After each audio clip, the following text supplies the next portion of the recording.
فلسطين روحي وريحانتي، فلسطين يا جنة المنعم، أما آن للظلم أن ينجلي ويجلو الظلام عن المسلم، ونحيا بعز على أرضنا ونبني منارا إلى الأنجم، فلا الغرب يرجى لنا نفعه ولسنا بقوته نحتمي، ولا الشرق يعطي لنا فضله، أيرجى العطاء من المعدم. والآن مع الطالب أحمد ماهر السعدي.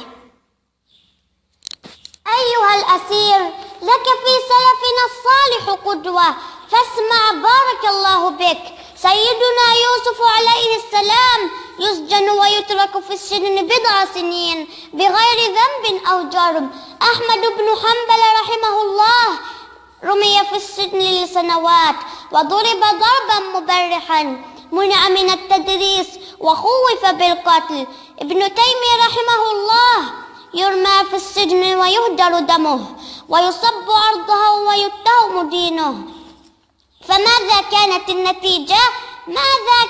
النتيجة؟ سيدنا يوسف أصبح عزيز مصر، وأحمد بن حنبل انتشر مذهبه ليومنا هذا، وابن تيمية أصبح شيخ الإسلام.